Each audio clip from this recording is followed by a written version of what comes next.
Hi everyone, Mrs. Wilson back again to finish up chapter 19, The Servant of Lord Voldemort. We left off at a really important part in the middle of the chapter. So they are Harry, Ron, Hermione, and Ron, along with Severus Snape, who's been knocked out, Professor Lupin, and Sirius Black, and now Peter Pettigrew, who has all of these years been hiding from everybody as Scabbers the Rat, and living with Ron and his family, which is just incredibly insane to think about.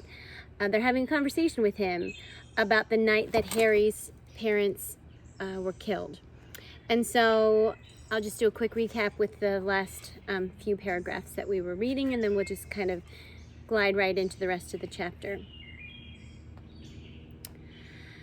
Remus, gasped Pettigrew, and Harry could see beads of sweat breaking out over his pasty face. You don't believe him, do you? He tried to kill me, Remus. So we've heard, said Lupin more coldly. I'd like to clear up one or two little matters with you, Peter, if you'd be so... He's come to try to kill me again, Pettigrew squeaked suddenly, pointing at Black, and Harry saw that he used his middle finger because his index was missing. He killed Lily and James, and now he's going to kill me, too. You've got to help me, Remus. Black's face looked more skull-like than ever as he stared at Pettigrew with his fathomless eyes.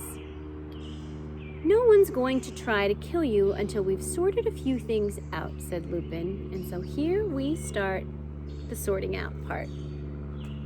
Sorted things out? Squealed Pettigrew, looking wildly about him once more, eyes taking in the boarded windows and again the only door. I knew he'd come after me. I knew he'd be back for me. I've been waiting for this for 12 years. You knew Sirius was going to break out of Azkaban? Said Lupin, his brow furrowed, when nobody has ever done it before? He's got dark powers the rest of us can only dream of, Pettigrew shouted shrilly. How else did he get out of there? I suppose he who must not be named taught him a few tricks? Black started to laugh, a horrible, mirthless laugh that filled the whole room. Voldemort, teach me tricks, he said. Pettigrew flinched as though Black had brandished a whip at him. What, scared to hear your old master's name? Said Black. I don't blame you, Peter. His lot aren't very happy with you, are they? I don't know what you mean, Sirius, muttered Pettigrew, his breathing faster than ever. His whole face was shining with sweat now. You haven't been hiding from me for 12 years, said Black. You have been hiding from Voldemort's old supporters. I heard things in Azkaban, Peter. They all think you're dead, or you'd have to answer to them. I've heard them screaming all sorts of things in their sleep. Sounds like they think the double-crosser double-crossed them. Voldemort went to the Potters on your information, and Voldemort met his downfall there. And not all Voldemort's supporters ended up in Azkaban, did they? There are still plenty out here biding their time, pretending they've seen the error of their ways. If they ever got wind that you were still alive, Peter... Don't know what you're talking about, said Pettigrew again more shrilly than ever. He wiped his face on his sleeve and looked up at Lupin. You don't believe this madness, Remus. I must admit, Peter, I have difficulty in understanding why an innocent man would want to spend 12 years as a rat, said Lupin evenly. Innocent but scared, squealed Pettigrew. If Voldemort's supporters were after me, it's because I put one of their best men in Azkaban, the spy, Sirius Black. Black's face contorted. How dare you? He growled, suddenly sounding like the bear-sized dog he had been. I, a spy for Voldemort? When did I ever sneak around people who were stronger and more powerful than myself? But you, Peter... I'll never understand why I didn't see you were the spy from the start. You always liked big friends who'd looked after you, didn't you? It used to be us, me and Remus, and James. Pettigrew wiped his face again. He was almost panting for breath. Me a spy? Must be out of your mind. Never. Don't know how you can say such a... Lily and James only made you secret keeper because I suggested it, Black hissed so venomously that Pettigrew took a step backward. I thought it was the perfect plan. A bluff. Voldemort would be sure to come after me, would never dream they'd use a weak, talentless thing like you. It must have been the finest moment of your miserable life telling Voldemort you could hand him the Potters. Pettigrew was muttering distractedly. Harry caught words like far-fetched and lunacy, but he couldn't help paying more attention to the ashen color of Pettigrew's face and the way his eyes continued to dart toward the windows and the door. Professor Lupin, said Hermione timidly, can I say something? Certainly, Hermione, said Lupin courteously. Well, Scabbers. I mean, this man, he's been sleeping in Harry's dormitory for 3 years. If he's working for you-know-who, how come he never tried to hurt Harry before now? There, said Pettigrew shrilly, pointing at Ron with his maimed hand. Thank you. You see, Remus, I have never hurt a hair of Harry's head. Why should I? I'll tell you why, said Black. Because you never did anything for anyone unless you could see what was in it for you. Voldemort's been in hiding for 12 years. They say he's half dead. You weren't about to commit murder right under Albus Dumbledore's nose. For a wreck of a wizard who lost all of his power, were you? You'd want to be quite sure he was the biggest bully in the playground before you went back to him, wouldn't you? Why else would you find a wizard family to take you in? Keeping an ear out for news, weren't you, Peter? Just in case your old protector regained strength and it was safe for you to rejoin him. Pettigrew opened his mouth and closed it several times. He seemed to have lost his ability to talk. Mr. Black, Sirius? Said Hermione. Black jumped at being addressed like this and stared at Hermione as though being spoken to politely was something he'd long forgotten. If you don't mind me asking, how did you get out of Azkaban if you didn't use dark magic? Thank you, gasped Pettigrew, nodding frantically at her. Exactly. Precisely what I... But Lupin silenced him with a look. Black was frowning slightly at Hermione, but not as though he were annoyed with her. He seemed to be pondering his answer. I don't know how I did it, he said slowly. I think the only reason I have never lost my mind is that I knew I was innocent. That wasn't a happy thought, so the Dementors couldn't suck it out of me. But it kept me sane, and knowing who I am helped me keep my powers. So when it all became too much, I could transform in my cell, become a dog. Dementors can't see you, you know, he swallowed. They feel their way toward people by sensing their emotions. They could tell that my feelings were less human, less complex when I was a dog. But they thought, of course, that I was losing my mind like everyone else in there, so it didn't trouble them. But I was weak, very weak, and I had no hope of driving them away from me without a wand. But then I saw Peter in that picture. I realized he was at Hogwarts with Harry, perfectly positioned to act. If one hint reached his ears that the dark side was gathering strength again... Pettigrew was shaking his head, mouthing noiselessly, but staring all the while at Black as though hypnotized. Ready to strike at the moment he could be sure of allies and to deliver the last Potter to them. If he gave them to Harry, who dare say he'd betray Lord Voldemort? He'd be welcomed back with honors. So you see, I had to do something. I was the only one who knew Peter was still alive. Harry remembered what Mr. Weasley had told Mrs. Weasley. The guards say he's been talking in his sleep. Always the same words. He's at Hogwarts. That wasn't Harry he was referring to. It was Peter. Oh my gosh. It was as if someone had lit a fire in my bed and the Dementors couldn't destroy it. It wasn't a happy feeling. It was an obsession. But it gave me strength. It cleared my mind. So one night, When they opened my door to bring food, I slipped past them as a dog. It was so much harder for them to sense animal emotions that they were confused. I was thin, very thin. Thin enough to slip through the bars. I swam as a dog back to the mainland.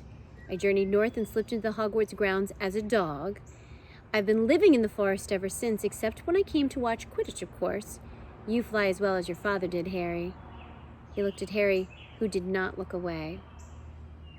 Believe me, croaked Black. Believe me, Harry, I never betrayed James and Lily.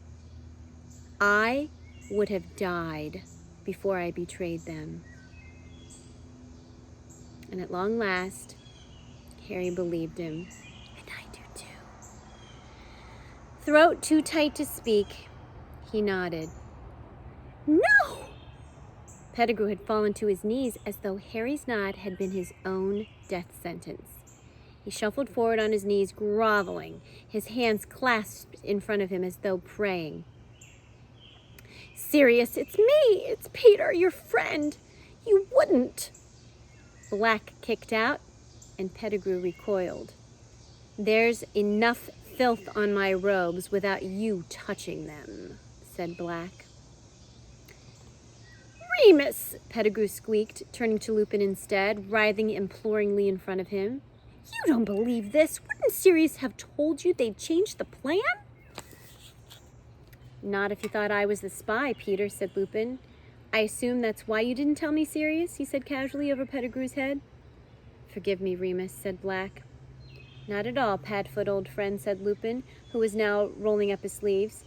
And will you, in turn, forgive me for believing you were the spy? Of course, said Black, and the ghost of a grin flitted across his gaunt face. He, too, began rolling up his sleeves. Shall we kill him together? Yes, I think so, said Lupin grimly. You wouldn't! You won't! Gasped Pettigrew, and he scrambled around to Ron. Ron, haven't I been a good friend, a good pet? You won't let them kill me, Ron, will you? You're on my side, aren't you? But Ron was staring at Pettigrew with the utmost revulsion. I let you sleep in my bed, he said. Kind boy, kind master, Pettigrew crawled toward Ron. You won't let them do it. I was your rat. I was a good pet. If you made a better rat than a human, it's not much to boast about, Peter, said Black harshly. Ron, going still paler with pain, wrenched his broken leg out of Pettigrew's reach. Pettigrew turned on his knees, staggered forward, and seized the hem of Hermione's robes. Sweet girl, clever girl, you won't let them. Help me. Hermione pulled her robes out of Pettigrew's clutching hands and backed away against the wall, looking horrified. Pettigrew knelt, trembling uncontrollably, and turned his head slowly toward Harry. Harry, you look just like your father, just like him. How dare you speak to Harry, roared Black. How dare you face him? How dare you talk about James in front of him? Harry, whispered Pettigrew, shuffling toward him, hands outstretched. Harry, James wouldn't have wanted me killed. James would have understood. Harry, he would have shown me mercy. Both Black and Lupin strode forward, seized Pettigrew's shoulders, and threw him backward onto the floor. He sat there twitching with terror, staring up at them.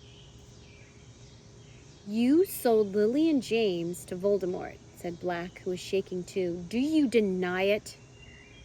Pettigrew burst into tears. It was horrible to watch. He looked like an oversized, balding baby, cowering on the floor. Sirius, what could I have done? The Dark Lord, you have no idea. He has weapons you cannot imagine. I was scared, Sirius. I was never brave like you and Remus and James. I never meant it to happen. He who must not be named forced me. Don't lie, bellowed Black. You'd been passing information to him for a year before Lily and James died. You were his spy. He was taking over everywhere, gasped Pettigrew. What was there to be gained by refusing him?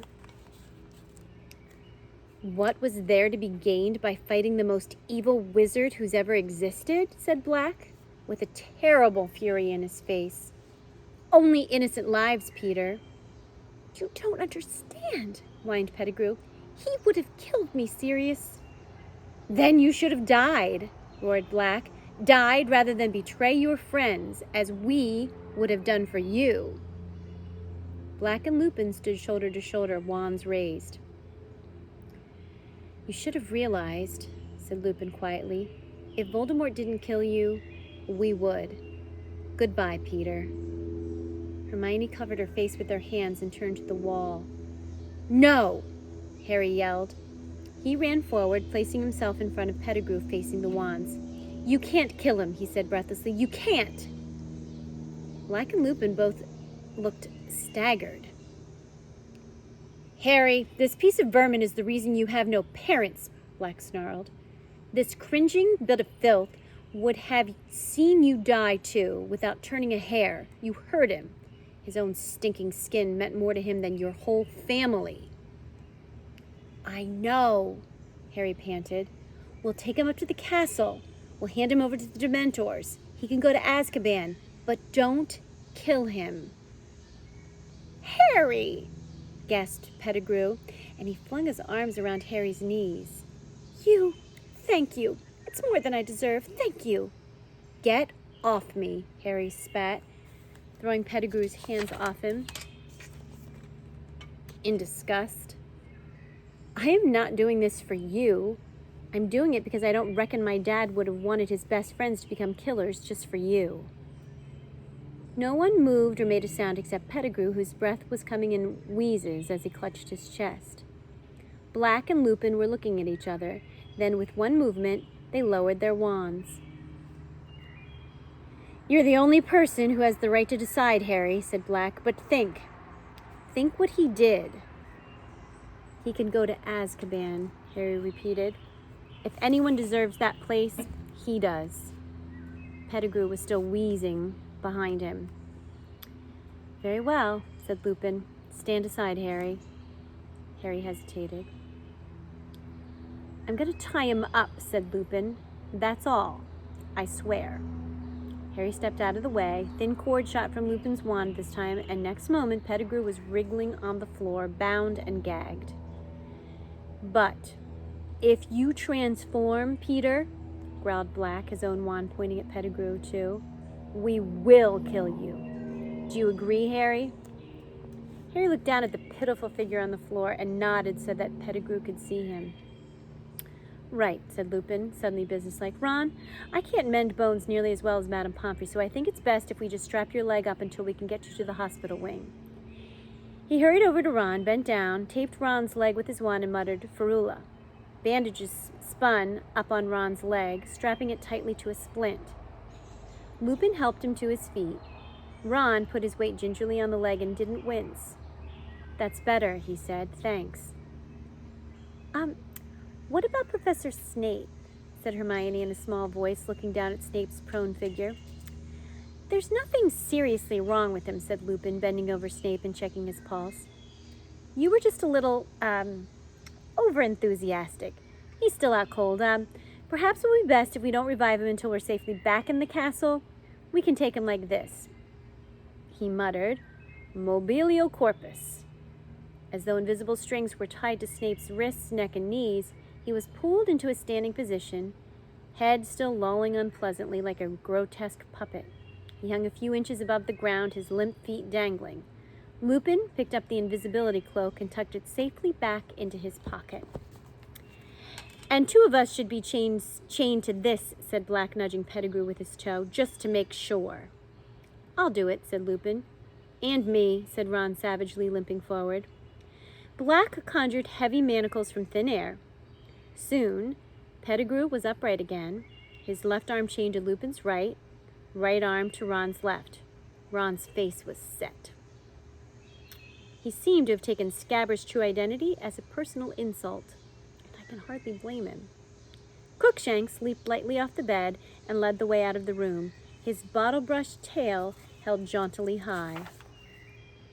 And that is the very end of chapter 19.